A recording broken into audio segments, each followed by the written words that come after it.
नमस्कार दोस्तों। आज हम क्लास 10th के केमिस्ट्री का पहला जो चैप्टर है रासायनिक अभिक्रिया एवं समीकरण, इसी को पढ़ने की कोशिश करेंगे। आपको हम बता दें, ये हमारा YouTube पे पहला वीडियो है। हम कोशिश कर रहे हैं अपने तरफ से बनाने का, और हम हर एक वीडियो लेक्चर में एक चैप्टर एक टॉपिक कोई हो गया उसको हम पूरे तरीके से पढ़ाएंगे।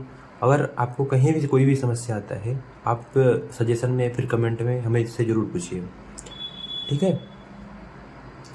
और हम ऐसा उम्मीद करते हैं आप लोग अच्छे होंगे। तो आइए हम बिना अपना समय गंवाए शुरू करते हैं।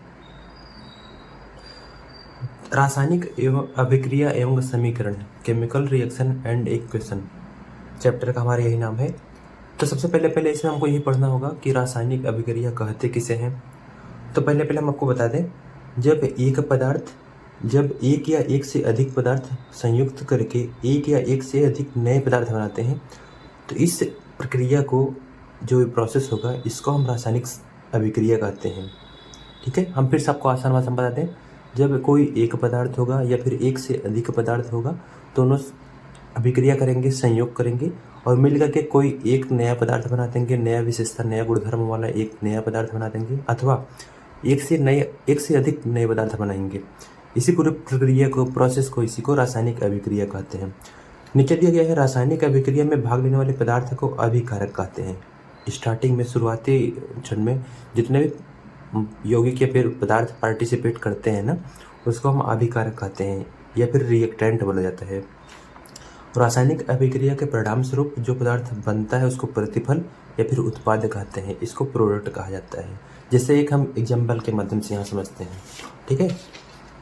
तो जैसे यहाँ पे देखिए एग्जाम्पल दिया गया है, H2 लिखा गया है, Cl2 लिखा गया है, माने हाइड्रोजन है, क्लोरीन है, दो पदार्थ यहाँ पे संयोग कर रहे हैं, अभिक्रिया कर रहे हैं, उसके रिजल्टेंट में क्या बन रहा है, HCl बन रहा है, हाइड्रोक्लोरिक अम्ल बन रहा है।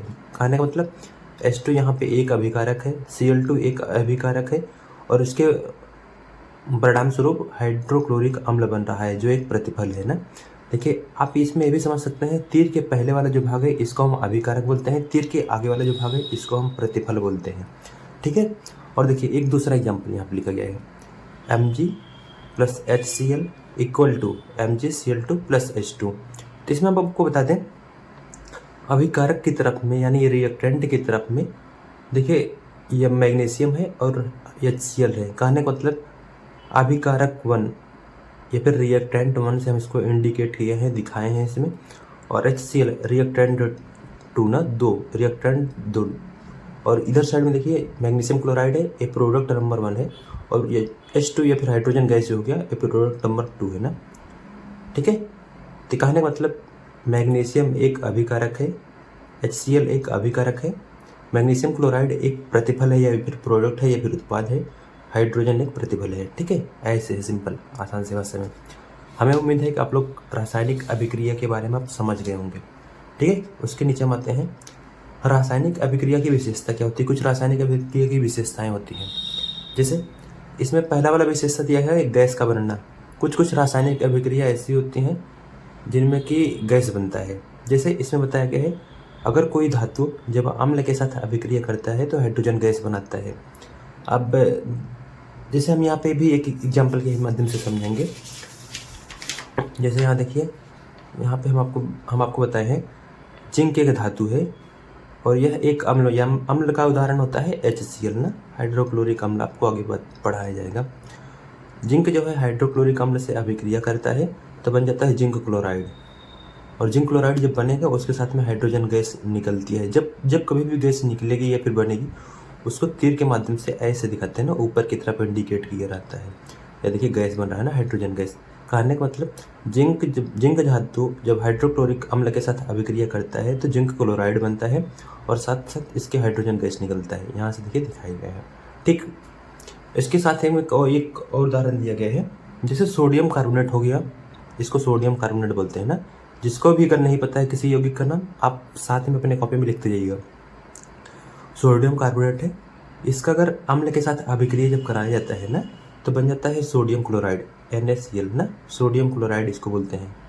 NaCl बनता है और जल बनता है, जल का रासायनिक सूत्र H2O ना, और साथ में इसका CO2 गैस बनता है ना। देखिए गैस को यहाँ से दिखाया गया है, तीर के माध्यम से ऊपर गैस निकल रहा है। ठीक है, 2 एग्जाम्पल हो गए गैस का बनना का। ठीक है, फिर आगे देखें हम। अगला वाला है इसमें अवक्षेप का बनना।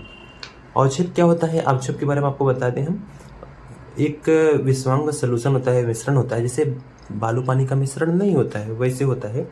उसमें जो बालू के कण होते हैं, देखिए बर्तन के सतह में या फिर पेटी के नीचे जमा हो जाते हैं, तो इसी को हम अवक्षेप कहते हैं। अवक्षेप के बारे में इसमें थोड़ा सा बताया गया है। अवक्षेप एक ठोस पदार्थ होता है जो अभिक्रिया के उपरांत नीचे जमा हो जाता है ना।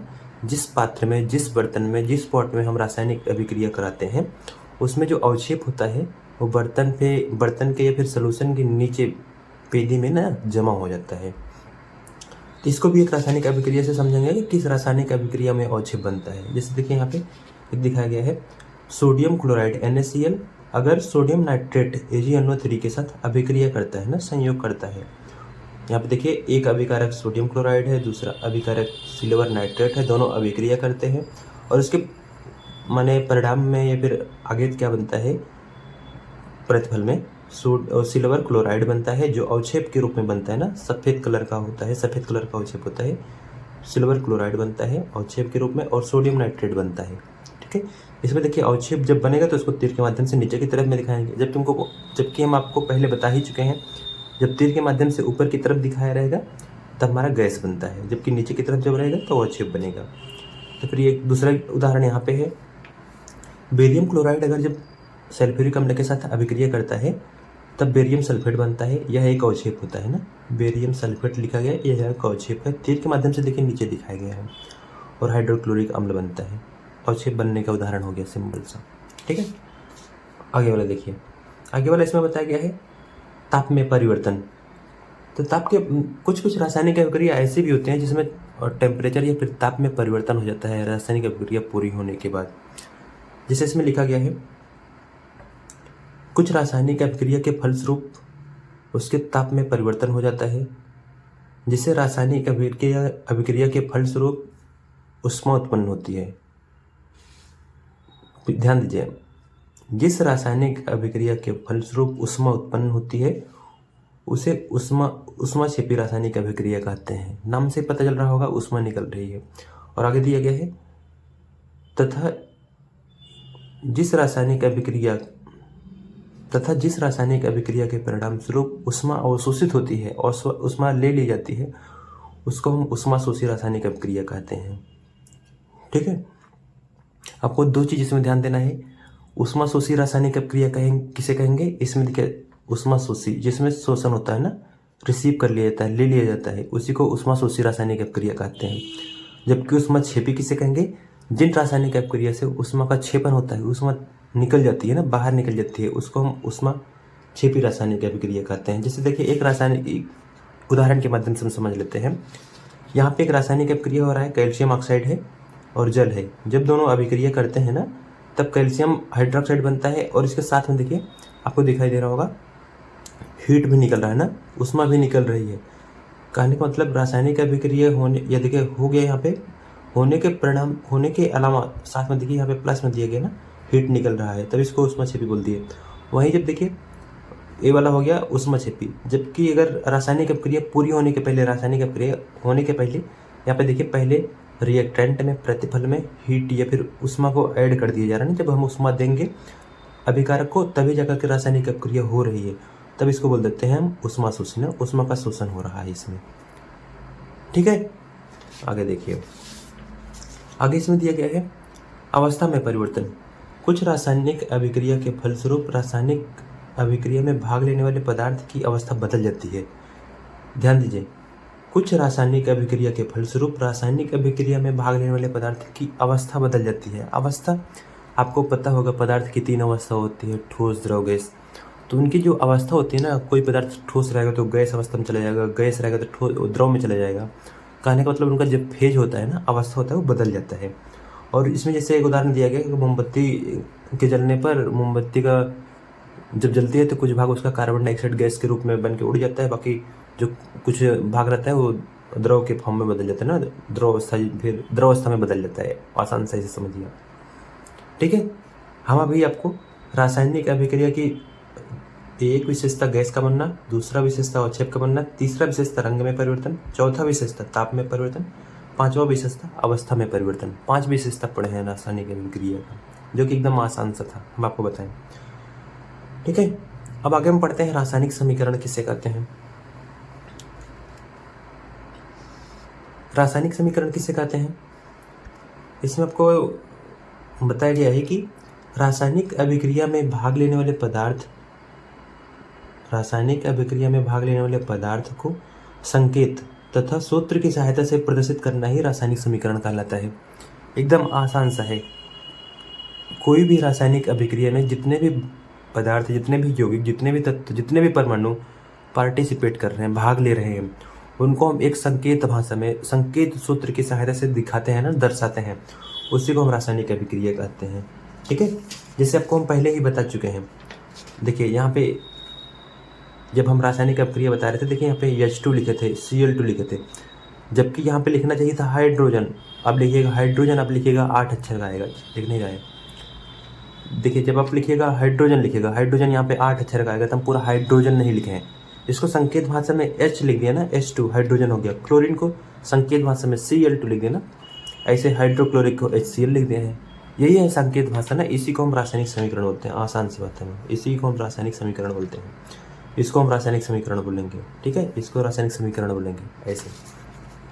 फिर आगे रासायनिक समीकरण के कुछ मुख्य बातें होती हैं, तो कौन कौन सी मुख्य बातें हैं। रासायनिक अभिक्रिया में अभिकारक के संकेत सूत्र को बाएं तरफ लिखा जाता है।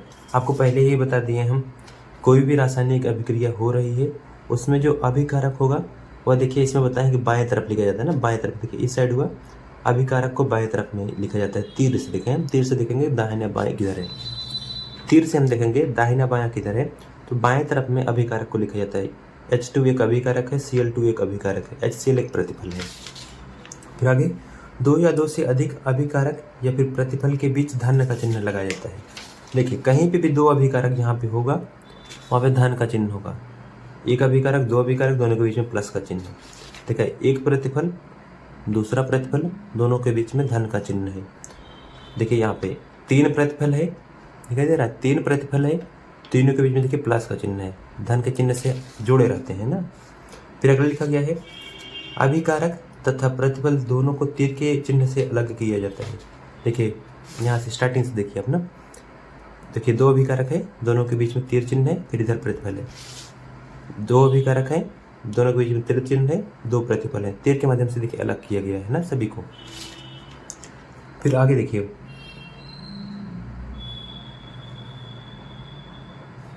तीर के चिन्ह से अलग किया जाता है। अगला है किसी भी रासायनिक अभिक्रिया की विशेष दशा में अभिकारक तथा प्रतिफल के मध्य लगे तीर के ऊपर दर्शाया जाता है। जैसे किसी भी रासायनिक अभिक्रिया होने के लिए कुछ विशेष कंडीशन होता है, तो उसके लिए क्या किया जाता है, जैसे दाब हो गया, किसी रासायनिक अभिक्रिया पूरी होने के लिए या फिर होने के लिए उसको एक विशेष कंडीशन दिया जाता है। जैसे अगर प्रेशर 500 atm नहीं होगा तो वह रासायनिक अभिक्रिया नहीं होगी ना।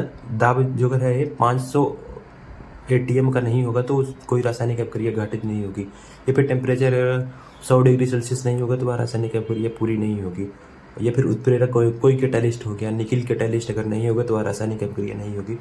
तो उन सब कंडीशन को तीर के ऊपर लिखा जाता है ना, जैसे हम आपको दिखा दें। जैसे देखिए कहाँ पर लिखें, जैसे यहाँ पे एक रासायनिक अभिक्रिया हो रही है, इसके लिए अगर कुछ कंडीशन होगा, टेम्परेचर वाला चीज़ होगा तो यहाँ पे लिखा जाता है, प्रेशर वाला चीज़ होगा तो यहाँ पे लिखा जाता है, या फिर कोई कैटालिस्ट हो गया तो यहाँ लिखा जाता है ना। तो तीर जो होता है, तीर के ऊपर यहीं पे जो रासायनिक अभिक्रिया पूरी होने के लिए कंडीशन चाहिए उसको यहाँ पे लिखा जाता है, सिंपल सा।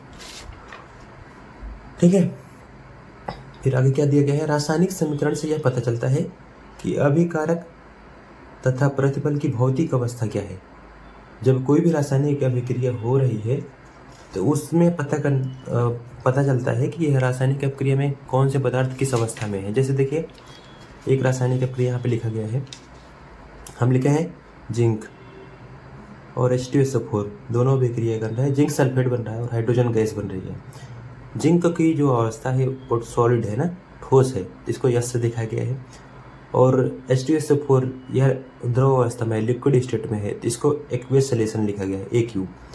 और जिंक सल्फेट जलीय सॉल्यूशन है, इसको हम AQ लिखे ना, एक्वियस सॉल्यूशन। और हाइड्रोजन गैस है, इसको G से लिखा गया है। यह देखिए पदार्थ की अवस्था को डिनोट कर रहा है ना, दिखा रहा है। ठीक है, आगे लिखा गया है यदि किसी रासायनिक समीकरण में अभिकारक तथा प्रतिफल के मध्य तीर के अलावा दोनों तरफ चिन्ह हो तो उत्क्रमणीय रासायनिक अभिक्रिया बोला जाता है। इसमें देखिए विशेष रूप से ध्यान देने वाली बात यह है कि कोई रासायनिक अभिक्रिया ऐसी होती है जिसमें जहाँ पे बीच में तीर का चिन्ह नहीं होता है, वहाँ पे दोनों तरफ तीर का मुंह होता है। जैसे देखिए यहाँ पे एक रासायनिक अभिक्रिया दिया गया है, जैसे N2 हो गया और H2O हो गया ना, सॉरी N2 होगा और H2 है ना, नाइट्रोजन है, हाइड्रोजन है, दोनों अभिक्रिया कर रहे हैं। और प्रतिफल में इसके क्या बन रहा है, अमोनिया बन रहा है, NH3 बन रहा है। लेकिन इसके बीच में देखिए जो साइन है, जो चिन्ह है, ये तीर का है, लेकिन दोनों तरफ इसका मुंह है, दिख रहा है। इसी को हम बोलते हैं उत्क्रमणीयता का चिन्ह, रिवर्सिबल का चिन्ह हो गया। कहने का मतलब यह रासायनिक अभिक्रिया आगे की तरफ जा सकती है और यह रासायनिक अभिक्रिया पीछे की तरफ भी जा सकती है। कहने का मतलब दोनों तरफ यह रासायनिक अभिक्रिया होती है। ठीक है, इसका मतलब यही है। जबकि तीर वाला जो चिन्ह है, इससे यही पता चलता है कि रासायनिक अभिक्रिया एक दिशा में हो रही है, जबकि यहाँ पे रासायनिक अभिक्रिया दोनों दिशा में हो रही है। ठीक है, फिर आगे देखिए ना, हम सब यहाँ पे ये समझ लिए कोई भी रासायनिक समीकरण होता है उसकी कुछ विशेष बातें होती हैं जिनके बारे में हम बारी बारी सब समझे हैं। अगर आपको किसी चीज़ का कहीं पे कन्फ्यूजन हो, आप जो कमेंट बॉक्स है या फिर सजेशन है वहाँ पे आप पुनः डालिएगा। ठीक है, आगे देखिए रासायनिक समीकरण के कुछ प्रकार होते हैं, कुछ में से 2 प्रकार होते हैं रासायनिक समीकरण के। तो इसमें पहला वाला प्रकार है संतुलित रासायनिक समीकरण। कोई रासायनिक अभिक्रिया होता है, संतुलित रासायनिक समीकरण होता है। संतुलित रासायनिक समीकरण पहले होता क्या है इसको समझते हैं। जिस रासायनिक समीकरण में अभिकारक तथा प्रतिफल के परमाणु की संख्या समान होती है। कहने का मतलब अभिकारक के तरफ में परमाणु की संख्या और प्रतिफल के तरफ में परमाणु की संख्या, दोनों की संख्या समान होती है, परमाणु की संख्या, उसे हम संतुलित रासायनिक समीकरण कहेंगे। जैसे देखिए हम एक समझ लेते हैं। जैसे देखिए यहाँ पे देखिए कार्बन लिखा गया है और ऑक्सीजन लिखा गया, O2 लिखा गया है। रासायनिक अभिक्रिया हुई और बन गया CO2। अब देखिए परमाणु की संख्या जोड़ने के लिए हम क्या करेंगे, सिंपल, कार्बन के परमाणु की संख्या इधर 1, ऑक्सीजन के परमाणु की संख्या इधर 2, और तीर के आगे साइड में माने प्रतिफल की तरफ में कार्बन के परमाणु की संख्या 1, ऑक्सीजन के परमाणु की संख्या 2। देखिए इधर कार्बन 1 है, इधर कार्बन 1 है, और अभिकारक के तरफ में ऑक्सीजन 2 है, प्रतिफल के तरफ में ऑक्सीजन 2 है। कहने का मतलब यह संतुलित रासायनिक अभिक्रिया है, सिंपल सा। और दूसरा देख लीजिए यहीं पे, नाइट्रोजन के परमाणु की संख्या 2, ऑक्सीजन के परमाणु की संख्या 2, नाइट्रोजन के परमाणु की संख्या 2, ऑक्सीजन के परमाणु की संख्या 2। कहने का मतलब ये भी रासायनिक अभिक्रिया संतुलित है। तो पहला वाला हम संतुलित रासायनिक अभिक्रिया समझ लिया। और नीचे लिखा गया है दूसरा असंतुलित रासायनिक समीकरण। असंतुलित रासायनिक समीकरण किसे कहेंगे, ध्यान दीजिएगा। जिस रासायनिक समीकरण में अभिकारक तथा प्रतिफल के परमाणु की संख्या समान नहीं होती है। कहने का मतलब अभिकारक के तरफ में परमाणु की संख्या और प्रतिफल के तरफ में परमाणु की संख्या बराबर नहीं होगा, समान नहीं होगा, उसी को हम असंतुलित रासायनिक समीकरण बोलेंगे। जैसे देखिए यहाँ पे लिखा है, जैसे N2 लिखा गया है, नाइट्रोजन लिखा गया है, नाइट्रोजन के परमाणु की संख्या 2 है, और इधर देखिए नाइट्रोजन के परमाणु की संख्या 1 है। और एक बात आपको और हम बता दें, किसी भी रासायनिक अभिक्रिया का कोई भी इक्वेशन या फिर समीकरण लिखा गया है, आप ऐसे ब्रैकेट में घेरिए, जैसे NH3 लिखा गया है, तब हमें संतुलित करने के लिए हम इसमें क्या करेंगे, हम इसका जो मालिक्यूल है ना NH3 का, इसका मालिक्यूल नहीं बिगाड़ेंगे, इसमें हम किसी संख्या से गुणा नहीं करेंगे संतुलित करने के लिए। आगे हम समझते हैं। ठीक है, असंतुलित रासायनिक समीकरण हो गया। अब हम कुछ रासायनिक अभिक्रिया को संतुलित करके सीख लेते हैं ना, कैसे किया जाता है। ठीक है,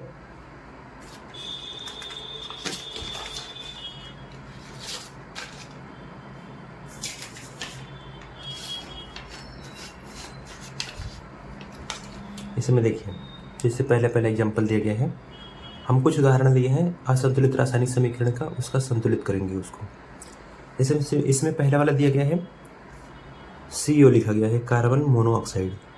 ना, कार्बन मोनोऑक्साइड और ऑक्सीजन है, दोनों अभिक्रिया कर रहे हैं, संयोग कर रहे हैं, इसके प्रतिफल में CO2 बन रहा है। तो कार्बन की परमाणु संख्या इधर 1 है अभिकारक की तरफ में, प्रतिफल की तरफ में कार्बन की परमाणु संख्या 1 है। कहने का मतलब कार्बन में कोई दिक्कत नहीं, कार्बन दोनों तरफ संतुलित है। फिर ऑक्सीजन की परमाणु संख्या इधर 1 है और इधर 2 है, हो गया कितना अभिकारक की तरफ में 3। प्रतिफल की तरफ में देखिए कार्बन ऑक्सीजन 2 है।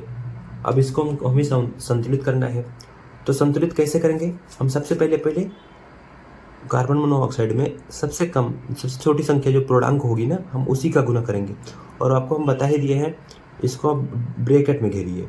जितना भी यौगिक फिर कंपाउंड या फिर अणु या फिर मॉलिक्यूल का नाम लिखा गया है, इसमें हम ब्रैकेट में करेंगे। कहने का मतलब इसके हम जो रेशियो है, अनुपात है, इसमें हम गुणा नहीं करेंगे, हम यहाँ पे गुणा करेंगे, यहाँ पे गुणा करेंगे, ठीक है।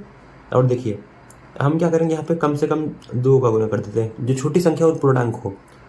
कि ऐसा नहीं कि हम 2.5 का कर देंगे, 2.3 का गुणा कर देंगे, 1.2 का गुणा कर देंगे, ऐसा नहीं करेंगे। हम पूर्णांक संख्या लेंगे, 2 लेंगे, 3 लेंगे, 4 लेंगे, 5 लेंगे, 6 लेंगे, ऐसे लेंगे ना। हम यहाँ पे 2 का गुणा किए। अब इधर देखिए कार्बन की परमाणु संख्या 2 और इधर देखिए कार्बन की परमाणु संख्या 1 है, यहाँ पे हम 2 इसमें कर दिए, ठीक है। ऑक्सीजन के परमाणु संख्या 1 था, यहाँ पे 2 से गुना किए हैं, ऑक्सीजन भी 2 हो गया। और इधर ऑक्सीजन इधर भी 2 है, और इधर देखिए ऑक्सीजन 2 यहाँ पे था और यहाँ 2 से गुना कर दिए, 2 दूना 4। कहने का मतलब यह रासायनिक अभिक्रिया अब संतुलित हो गई है। किसी को कहीं दिक्कत लग रहा है? देख लीजिए।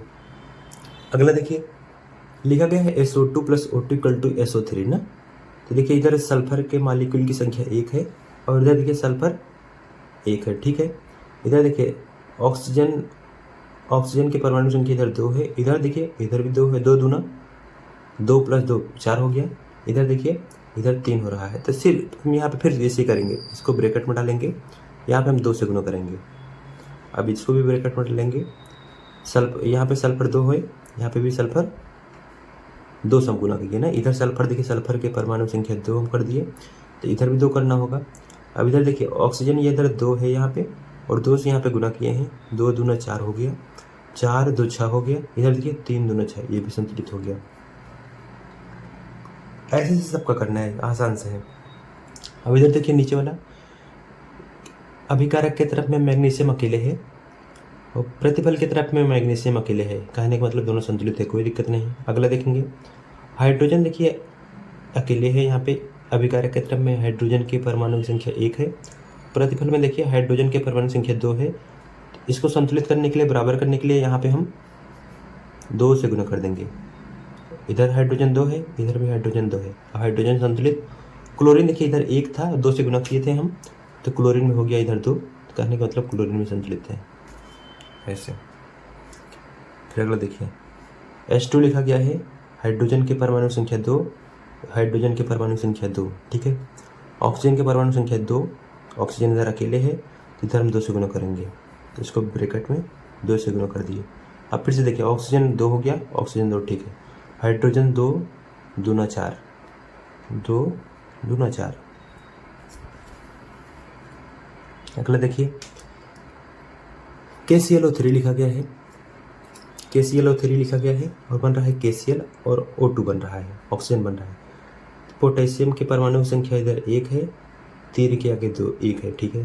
क्लोरीन इधर 1 है, क्लोरीन भी इधर 1 है, ठीक है। ऑक्सीजन इधर 3 है, इधर ऑक्सीजन 2 है।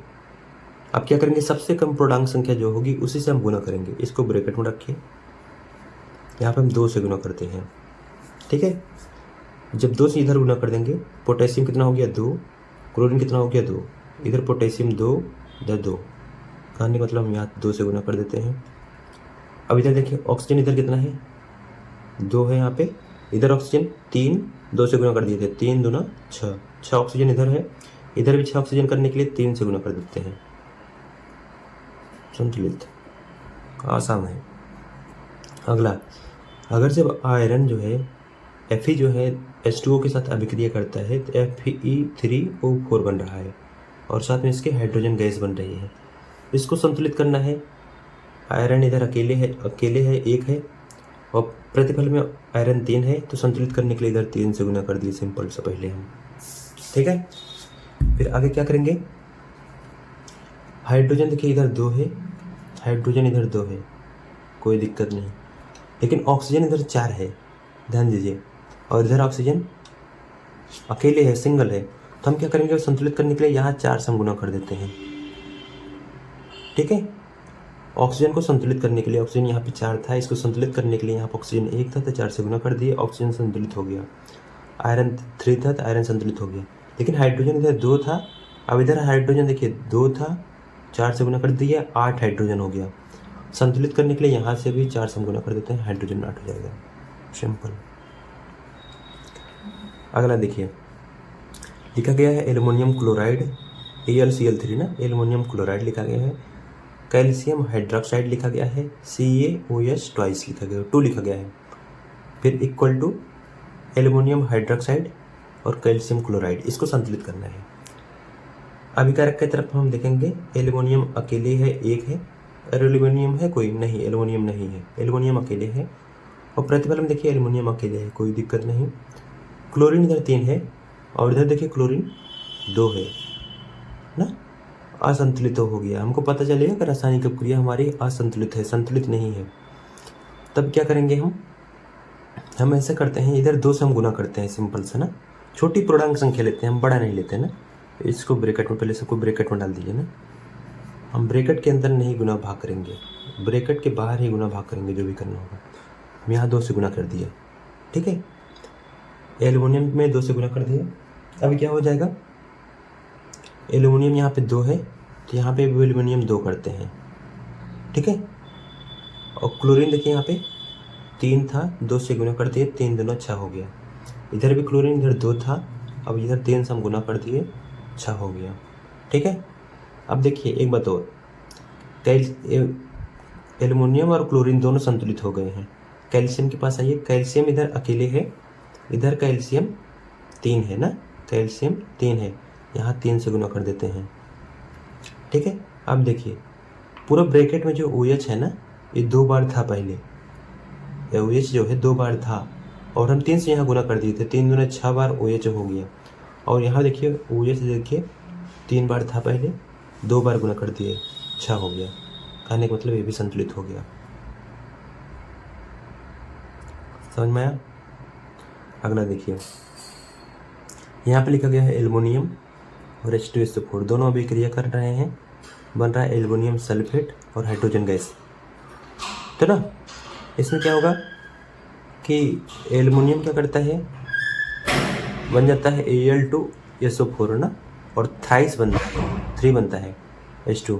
तो इधर देखिए अभिकारक की तरफ में एल्युमिनियम अकेले है, प्रतिफल में एल्युमिनियम 2 है, तो यहाँ हम 2 से गुना करते हैं पहले। फिर आगे H2 देखिए, हाइड्रोजन इधर 2 है, इधर हाइड्रोजन 2 है, ठीक है, कोई दिक्कत नहीं। SO4 देखिए इधर 3 है, इधर SO4 अकेले है, तो हम यहाँ पे भी क्या करेंगे, 3 से गुना करेंगे, 3 से गुणा हम यहाँ भी करेंगे। अब आगे क्या होगा, SO4 3 यहाँ पे, SO4 3 हो गया पूरा। हाइड्रोजन देखिए इधर हाइड्रोजन 2 था, 3 से गुना किए, 3 दूना 6 हो गया। इधर देखिए हाइड्रोजन 2 था, 3 से गुना करेंगे 6 हो जाएगा। अब देखिए यहाँ पे सब संतुलित तो हो गया है, देखिए आप एल्युमिनियम 2 था, एल्युमिनियम 2 है, H2 इधर 2 था, 3 से गुना किए, 3 दूना 6 हो गया, इधर देखिए 3 दूना 6 हो गया। SO4 देखिए इधर 3 से गुना कर दिए थे, SO4 देखिए यहाँ 3 से गुना कर दिया, संतुलित, ठीक है। समझ में आ रहा होगा, हमेशा उम्मीद रखते हैं, ठीक है। आइए आगे वाला करते हैं, देखते हैं।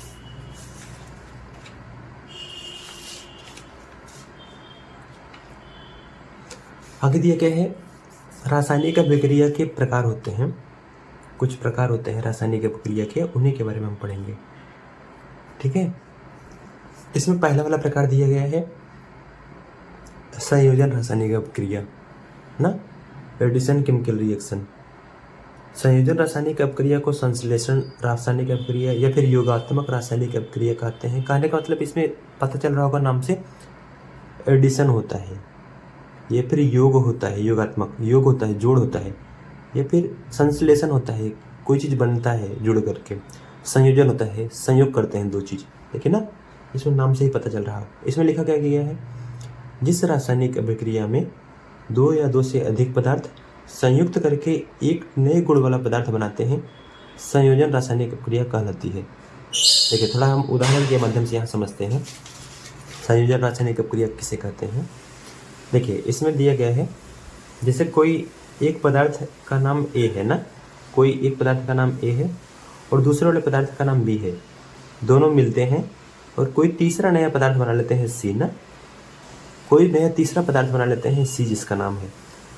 कहने का मतलब दो दोस्त थे, ऐसे समझिए आप आसान भाषा में, दो दोस्त थे, एक कहीं घूम रहा था और दूसरा वाला भी कहीं घूम रहा था।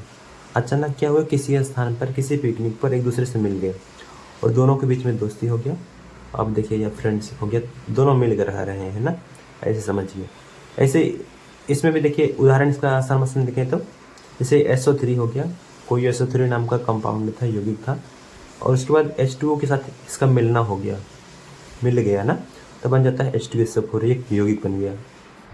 ठीक है, आप समझ पा रहे हैं संयोजन रासायनिक अभिक्रिया किसे कहेंगे। दो मित्र रहेंगे, दोनों एक दूसरे से मिल जाएंगे और एक ग्रुप बन जाता है ना, एक अपना उनका कम्युनिटी बन जाता है। ये हो गया संयोजन रासायनिक अभिक्रिया, जिसमें इसमें SO3 हो गया, H2O मिल गया, H2SO4 बन गया। संयोजन रासायनिक अभिक्रिया में दो मित्र रहेंगे, दो लोग रहेंगे, दोनों मिल जाते हैं और एक कोई यौगिक बना लेते हैं, ऐसे समझिए। जैसे इसमें देखिए संयोजन रासायनिक अभिक्रिया का ढेर सारा उदाहरण हम पढ़ा चुके हैं। जैसे इसमें देख लेंगे कार्बन मोनोऑक्साइड लिखा गया है, ऑक्सीजन लिखा गया है, दोनों मिल गए हैं, दो अभिकारक जब मिल जाएंगे और एक प्रतिफल बना लेंगे, यह संयोजन रासायनिक अभिक्रिया है। SO2 है, O2 मिल गया, SO3 बन गया, एक संयोजन रासायनिक अभिक्रिया है। ठीक है, दूसरा देखिए वियोजन रासायनिक अभिक्रिया किसे कहेंगे, डिसोसिएशन केमिकल रिएक्शन, इसको हम अपघटन रासायनिक अभिक्रिया भी कहते हैं। अपघटित हो जाता है इसमें कोई चीज़, इसको आप ऐसे समझिए ना, संयोजन रासायनिक अभिक्रिया या फिर संश्लेषण रासायनिक अभिक्रिया या फिर योगात्मक रासायनिक अभिक्रिया का ठीक उल्टा होता है। संयोजन में दो चीज़ जुड़ते हैं जबकि वियोजन में दो चीज़ अलग हो जाते हैं ना, ब्रेकअप हो जाता है। इसमें क्या लिखा गया है, जिस रासायनिक अभिक्रिया में एक पदार्थ दो या दो से अधिक सरल पदार्थ में टूट जाते हैं, वियोजन रासायनिक अभिक्रिया कहलाता है। ठीक है, इसमें देखिए उदाहरण कैसे होगा। जैसे मान लीजिए दो लोग हैं P और Q ना, दो लोग हैं P और Q, दोनों साथ में रह रहे थे, लेकिन क्या हुआ, दोनों में ब्रेकअप हो गया, दोनों टूट गए ना, दोनों में बन नहीं रहा था, अलग अलग हो गए, P अलग हो गया, Q अलग हो गया।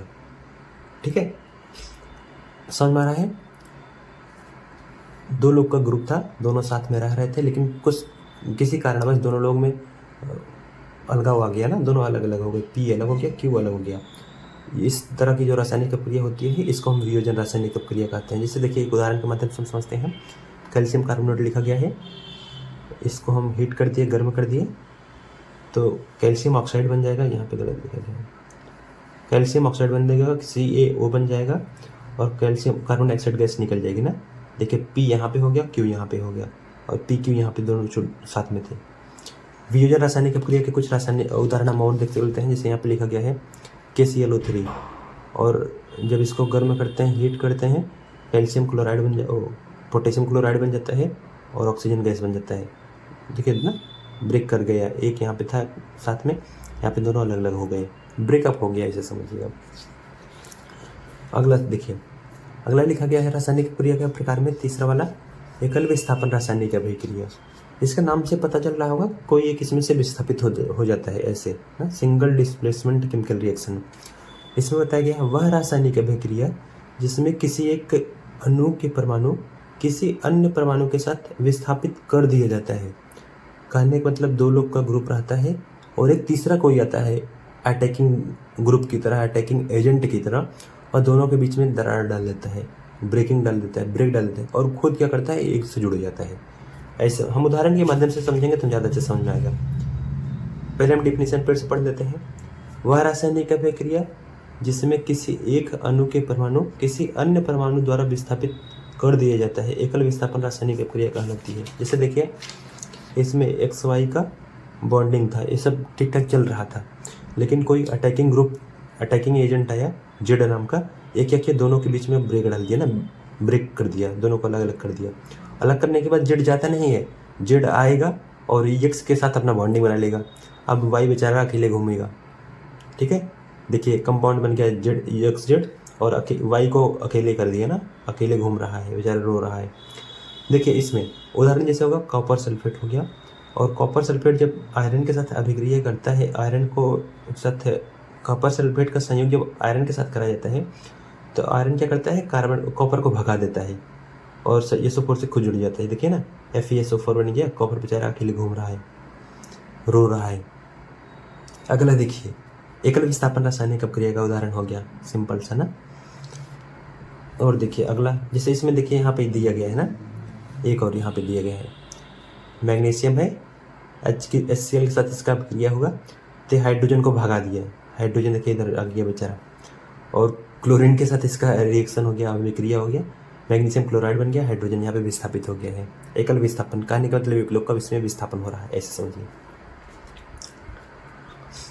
अगला देखिए इसमें लिखा गया है द्वि विस्थापन या फिर उभय विस्थापन रासायनिक अभिक्रिया किसे कहेंगे? जिस रासायनिक अभिक्रिया में दो यौगिक के आयन आपस में आदान प्रदान करके दो नए यौगिक का निर्माण करते हैं उसे द्विविस्थापन रासायनिक अपक्रिया कहते हैं, या फिर उभय विस्थापन रासायनिक अपक्रिया कहते हैं। इसमें देखिए अभिक्रिया के नाम में ही लिखा गया है द्विविस्थापन, माने दो लोग का विस्थापन होगा। इसमें क्या होता है कि दो दोस्त रहेंगे, दोनों का अपना ग्रुप रहेगा ना, दो दोस्त इधर रहेंगे, दो दोस्त इधर रहेंगे। जैसे देखिए उदाहरण के माध्यम से हम समझेंगे तो ज़्यादा अच्छा होगा। दो लोग की दोस्ती है, कोई M है और N, दो लोग की दोस्ती है, और दूसरा ग्रुप है K और L ना, दो लोग की दोस्ती है। इनमें क्या होता है कि दोनों में ब्रेकअप हो जाता है, इत्तेफाक देखिए, संयोग देखिए, दोनों में ब्रेकअप हो गया और एक ही समय में हो गया। और क्या करता है, M जाता है K के साथ जुड़ जाता है ना, यहाँ से इसका ब्रेकअप हुआ, M गया K के साथ जुड़ गया और N गया L के साथ जुड़ गया ना, M गया K के साथ जुड़ गया और उसके रिजल्टेंट में प्रतिफल में क्या बन जाता है, MK बन जाता है ना। M गया K के साथ जुड़ गया, M इधर से आया K के साथ जुड़ गया, और N इधर गया और L के साथ जुड़ गया, देखिए NL बन गया। द्विबार विस्थापन हो रहा है, दो लोग का विस्थापन इसमें देखिए हो रहा है, M गया K के साथ, N गया L के साथ। उदाहरण के माध्यम से हम जैसे जब देखेंगे तो आयरन सल्फेट है, आयरन सल्फाइड है, आयरन सल्फाइड ध्यान दीजिएगा, आयरन सल्फाइड है। जब सल्फ्यूरिक अम्ल के साथ अभिक्रिया करता है तब आयरन क्या करता है, SO4 के साथ जुड़ जाता है, आयरन जाता है SO4 के साथ जुड़ेगा, बन जाएगा आयरन सल्फेट, और सल्फर H2 जाएगा, सल्फर के साथ जुड़ जाएगा, H2S बन जाता है, ठीक है। और इसी का एक उदाहरण यहाँ पे भी है, देखिए A वाला द्विविस्थापन रासायनिक अपक्रिया का उदाहरण A वाला है, दिख रहा है। एल्युमिनियम यहाँ से OH के साथ जुड़ जाता है, एल्युमिनियम हाइड्रोक्साइड बन जाता है, और क्लोरीन क्या करता है, कैल्शियम के साथ जुड़ जाता है, कैल्शियम क्लोराइड बन जाता है, ठीक है। द्विविस्थापन रासायनिक अपक्रिया का उदाहरण A वाला हो गया, ठीक है। अगला देखिए, अगला पांचवा रासायनिक अपक्रिया का प्रकार है ऑक्सीकरण और अवकरण या फिर रिडॉक्स अभिक्रिया ना, ऑक्सीडेशन या फिर रिडक्शन केमिकल रिएक्शन, या फिर इसको हम एक शब्द में देंगे रिडॉक्स रिएक्शन, ठीक है। कहने का मतलब रिडॉक्स रिएक्शन में दो तरीके की रासायनिक अपक्रिया होती है, ऑक्सीकरण और अवकरण, दोनों साथ साथ होगा। जैसे इसमें लिखा गया है जिस रासायनिक अभिक्रिया में ऑक्सीकरण और अवकरण दोनों साथ साथ होता है उसे रिडॉक्स रिएक्शन या फिर ऑक्सीकरण अवकरण रासायनिक अभिक्रिया कहते हैं, ठीक है। सबसे पहले आपको समझना होगा ऑक्सीकरण किसे कहते हैं। ऑक्सीकरण किसे कहेंगे, जिस रासायनिक अभिक्रिया में ऑक्सीजन का संयोग होता है, ऑक्सीजन जुड़ जाता है, उसी को हम बोलते हैं ऑक्सीडेशन रिएक्शन, ठीक है। जिस रासायनिक अभिक्रिया में ऑक्सीजन का संयोग होगा उसको हम बोलेंगे ऑक्सीडेशन रिडक्शन और ऑक्सीडेशन रिएक्शन ना, ऑक्सीकरण अभिक्रिया।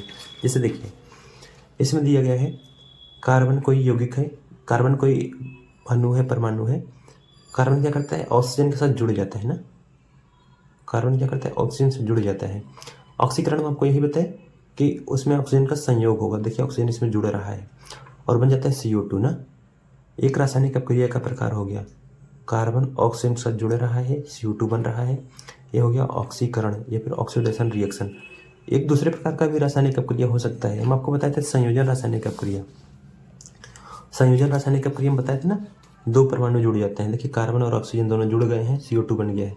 कहने का मतलब यह एक ऑक्सीडेशन रिएक्शन हुआ ही और एडिशन रिएक्शन भी हो रहा है इसमें, ध्यान दीजिए। दोनों एडिशन रिएक्शन का भी उदाहरण है, ऑक्सीडेशन का भी उदाहरण है। ठीक है, वैसे नीचे मैग्नीशियम अगर ऑक्सीजन के साथ जब जुड़ जाता है, मैग्नीशियम जब ऑक्सीजन के साथ जुड़ जाता है बन जाता है मैग्नीशियम ऑक्साइड, ये भी ऑक्सीडेशन का उदाहरण हो गया। ठीक है, ऑक्सीडेशन हो गया। और दूसरा अवकरण या फिर रिडक्शन किसे कहते हैं? जिस रासायनिक अभिक्रिया में हाइड्रोजन जुड़ जाता है, ध्यान दीजिए, जिस रासायनिक अभिक्रिया में हाइड्रोजन जुड़ जाता है ना, उसको हम अवकरण रासायनिक अभिक्रिया कहते हैं या फिर रिडक्शन रिएक्शन कहते हैं ना। आप इसमें ध्यान दीजिए, इसमें देखिए ऑक्सीकरण अवकरण दोनों लिखा गया है। कहने का मतलब किसी भी रिडक्स रिएक्शन में ऑक्सीकरण भी होगा अवकरण भी होगा, दोनों साथ साथ होते हैं। अभी पहले हम ऑक्सीकरण के बारे में आपको बता दिए हैं। अवकरण किसे कहेंगे? जिस रासायनिक अभिक्रिया में ऑक्सीजन की जगह हाइड्रोजन जुड़ जाता है। जैसे देखिए H2 लिखा गया है, Cl2 लिखा गया है। इसमें देखिए हाइड्रोजन जो है जुड़ रहा है क्लोरीन से, बन रहा है HCl बन रहा है ना, 2 मॉलिक्यूल बनेगा HCl, जब संतुलित कर देंगे हम तब हाइड्रोजन इसमें जुड़ रहा है। ये वाला रिडक्शन रिएक्शन हो गया, रिडक्शन रिएक्शन हो गया। और क्या है? एडिशन का भी एक प्रकार है। देखिए 2 कंपाउंड इसमें जुड़ रहे हैं ना, एडिशन का भी प्रकार है, रिडक्शन का भी एक टाइप है। ठीक है, या फिर इसको रिडक्शन रिएक्शन कहेंगे। या फिर रिडक्शन रिएक्शन में क्या होता है? ऑक्सीजन का वियोग हो जाता है। ऑक्सीडेशन में देखिए ऑक्सीजन जुड़ रहा था और रिडक्शन में क्या होगा? ऑक्सीजन का वियोग हो जाएगा, ऑक्सीजन अलग हो जाता है। जैसे यहाँ पे हम सोडियम ऑक्साइड लिखे हैं, सोडियम ऑक्साइड लिखा गया है। इसमें देखिए ऑक्सीजन अलग हो जाता है, ऑक्सीजन देखिए अलग हो गया, इसको हम बोलते हैं रिडक्शन रिएक्शन। और किसका उदाहरण है? एक कोई यहाँ पे पदार्थ था, 2 भाग में टूट गया, इसको हम बोलते हैं डिसोसिएशन। डिसोसिएशन का भी उदाहरण है। समझ में आ रही है बात? कोई एक पदार्थ था, 2 पदार्थ में टूट गया, इसको बोलेंगे हम वियोजन रासायनिक अभिक्रिया, और इसको हम रिडक्शन रिएक्शन भी बोलेंगे। क्यों बोलेंगे? क्योंकि यहाँ से देखिए ऑक्सीजन अलग हो रहा है, ऑक्सीजन यहाँ अलग हो रहा है, एक धातु अलग हो जा रही है। ठीक है, हम बताएं आपको ऑक्सीडेशन और रिडक्शन। अब आपको हम बताते हैं रिडक्स रिएक्शन किसे कहेंगे। रिडक्स रिएक्शन में आपको यही बताया गया है कि जिस रासायनिक अभिक्रिया में ऑक्सीकरण, ऑक्सीडेशन और रिडक्शन, अवकरण दोनों होता है। जैसे इसमें देखिए,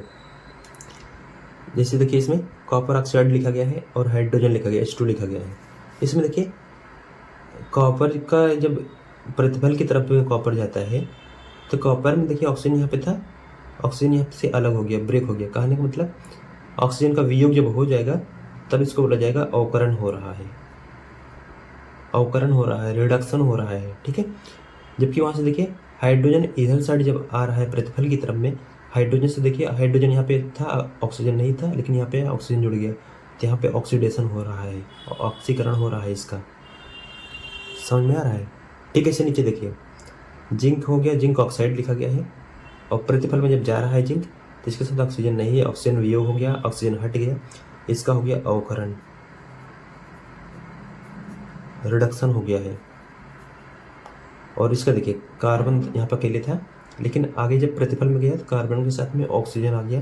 कहने का मतलब कार्बन के साथ ऑक्सीजन जुड़ गया, इसका ऑक्सीडेशन हो रहा है, ऑक्सीकरण हो रहा है। ठीक है, आगे देखिए, देखिए ना यहाँ पे नीचे बताया गया है, इसमें भी लिखे हैं फिर आगे, ऑक्सीकरण को ही उपचयन भी कहा जाता है। ऑक्सीकरण रासायनिक अभिक्रिया को उपचयन रासायनिक अभिक्रिया कहते हैं। ध्यान दीजिएगा, आपको 3 चीज बताया गया है। अवकरण, अवकरण एक रासायनिक अभिक्रिया है जिसमें ऑक्सीजन का वियोग होता है, हाइड्रोजन का संयोग होता है। ठीक है, और अवक्षेप बताया गया है। अवक्षेप एक प्रेसिपिटेट होता है, एक विषमांग पदार्थ होता है जो किसी बर्तन में या फिर रासायनिक अभिक्रिया में या फिर विलयन में नीचे जमा हो जाता है। और तीसरा आपको उपचयन बताया गया है। उपचयन क्या होता है? ऑक्सीकरण का दूसरा नाम उपचयन होता है, ध्यान दीजिएगा। फिर अगला ऑक्सीकरण, अवकरण किसे कहते हैं? अवकरण किसे कहेंगे? जिस रासायनिक अभिक्रिया में हाइड्रोजन का संयोग होता है, ऑक्सीजन का वियोग होता है, ऑक्सीजन निकल जाता है, उसको हम अवकरण रासायनिक अभिक्रिया कहते हैं। ठीक है, दैनिक जीवन में ऑक्सीकरण और अवकरण के कुछ प्रभाव होते हैं, जैसे भोजन का पचना, यह एक उदाहरण है रिडॉक्स रिएक्शन का, ऑक्सीकरण और अवकरण का। जब हम भोजन करते हैं तो हमारे शरीर में भोजन ऑक्सीकृत हो जाता है, परिणाम स्वरूप ऊष्मा उत्पन्न होती है। और दूसरा उदाहरण भोजन का दुर्गंधित होना, लंबे समय तक जब भोजन को खुला छोड़ दिया जाता है तो उसमें उपस्थित वसा एवं तेल ऑक्सीकृत हो जाता है और भोजन दुर्गंध देने लगता है। श्वसन की क्रिया। श्वसन की क्रिया अभिक्रिया में ऑक्सीकरण अभिक्रिया का उदाहरण है। श्वसन की जो क्रिया होती है उसमें देखिए ऑक्सीजन की ज़रूरत होती है, ऑक्सीजन की आवश्यकता होती है। ऑक्सीकरण अभिक्रिया हो गया। इस क्रिया में ऑक्सीजन हमारे शरीर की उपस्थित कोशिका में ऑक्सीकृत हो जाता है। ठीक है। अगला दहन की क्रिया। दहन की क्रिया भी एक ऑक्सीडेशन रिएक्शन का उदाहरण है। दहन की क्रिया ऑक्सीकरण और अवकरण अभिक्रिया का उदाहरण है। दहन की क्रिया रेडॉक्स रिएक्शन का उदाहरण है।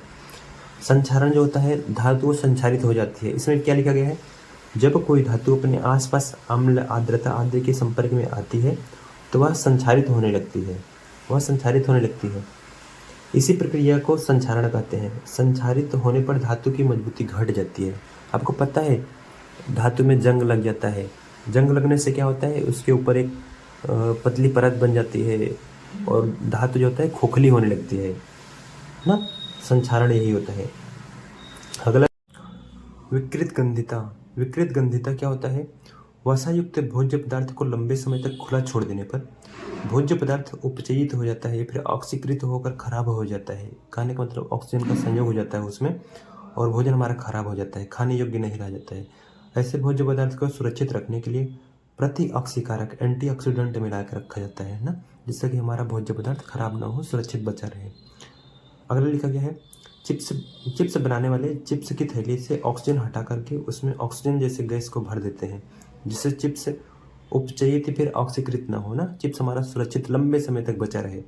इसलिए उसमें चिप्स के पैकेट में से ऑक्सीजन को हटा करके वहाँ पे नाइट्रोजन गैस भर देते हैं, ध्यान दीजिएगा। अगला द्रवीभूत पेट्रोलियम गैस ना, liquefied petroleum gas, LPG gas जिसको बोला जाता है। तो पेट्रोलियम गैस ब्यूटेन के अवयव होते हैं। विशेष रूप से मुख्य रूप से ब्यूटेन ही मिला रहता है एलपीजी गैस में। फिर आगे लिखा गया ईंधन का सर्वोत्तम माध्यम होता है पेट्रोलियम जो होता है। पेट्रोलियम गैस में एक विशेष प्रकार के गंध युक्त एथिल मरकैप्टेन की मात्रा मिलाई जाती है। एथिल मरकैप्टेन का रासायनिक सूत्र आप ध्यान दीजिएगा, C2H5SH। इसकी एथिल मरकैप्टेन की मात्रा मिलाई जाती है, जिससे कि कहीं पे एलपीजी गैस का जब रिसाव होता है तब हमको आसानी से पता चल जाता है ना। मेथिल मरकैप्टेन मिलाने का पर्पज यही है। जो पेट्रोलियम गैस होता है, एलपीजी गैस होता है, उसमें एथिल मरकैप्टेन मिला जाता है ताकि कहीं पे भी अगर गैस का रिसाव हो रहा है आसानी से पता चल जाए। आज के चैप्टर में बस इतना ही था, रासायनिक अभिक्रियाओं के समीकरण में। हम ऐसा उम्मीद करते हैं आप समझ पाए होंगे। अगर आपको किसी भी प्रकार की कहीं भी कोई समस्या है, आप कमेंट में लिखिए, टाइप कीजिए, हम उस पर ज़रूर ध्यान देंगे। ठीक है। अब मिलते हैं एक नए टॉपिक पे। पढ़ते रहिए, हंसते रहिए, मुस्कुराते रहिए। जय हिंद।